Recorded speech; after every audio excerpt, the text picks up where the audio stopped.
The Tricked Goat.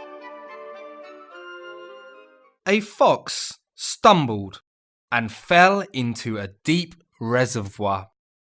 As hard as it tried, it could not climb up the slippery banks. At that moment, a goat passed by and asked the fox, "Why have you gone down to the bottom of that reservoir?" The fox replied in a sly voice, "The water at the bottom of this reservoir is sweet and fragrant.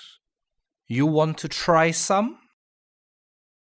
The goat accepted the fox's invitation and immediately jumped down into the reservoir.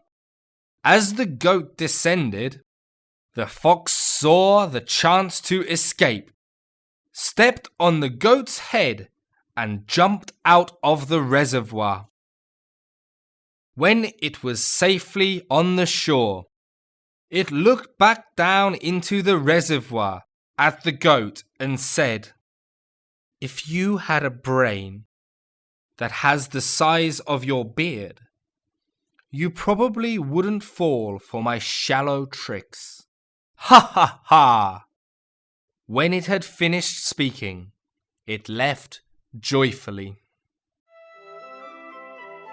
The foolish man will always be the prey of the intelligent man.